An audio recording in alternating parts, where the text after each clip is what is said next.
Assalamualaikum warahmatullahi wabarakatuh.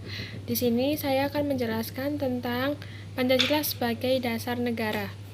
Secara etimologi, dasar negara identik dengan yang pertama ada grand norm, yaitu norma dasar. Yang kedua ada rich side, yaitu cita hukum. Yang ketiga ada state side, yaitu cita negara. Yang terakhir filosofis grand slag, yaitu dasar filsafat negara.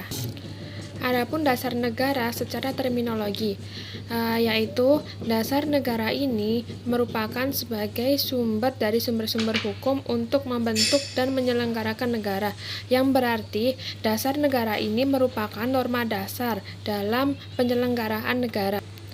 Kedudukan Pancasila sebagai dasar negara terjadi setelah PPKI menetapkan pembukaan dan UUD Negara Republik Indonesia tahun 1945 pada tanggal 18 Agustus 1945.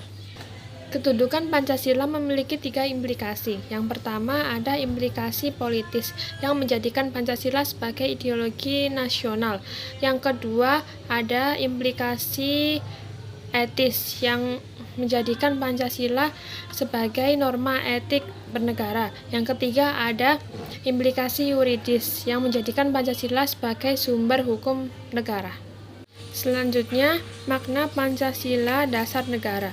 Dengan masuknya rumusan Pancasila ke UUD NRI ini, terdapat suatu komunis opinio bahwa negara yang 5 itu adalah Pancasila, dan Pancasila adalah ideologi negara.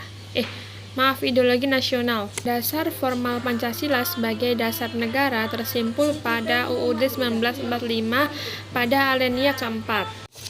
Jimli Asidiki dan Astin Rianto menyatakan bahwa menurut penafsiran historis, pada alinea keempat bagian terakhir UUD 1945 yang berisi 5 sila itu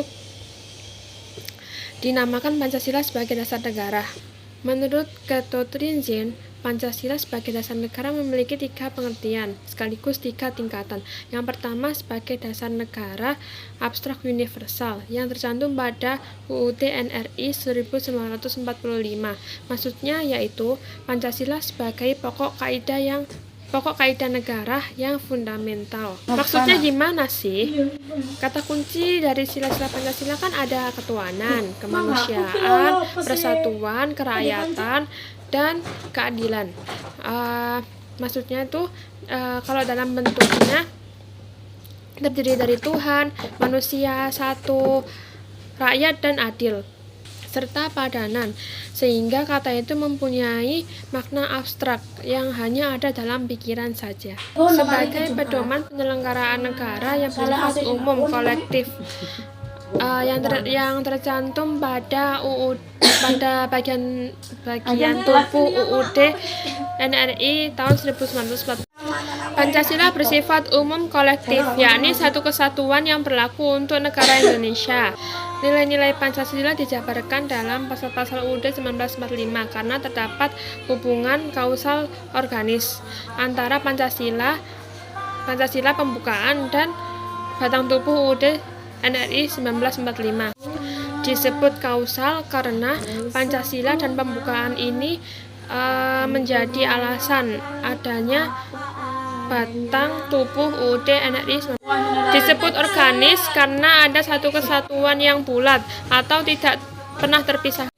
Yang ketiga yaitu sebagai petunjuk kebijakan penyelenggaraan negara yang bersifat khusus konkret, seperti terdapat pada UU, PP, Peraturan Presiden, dan sebagainya.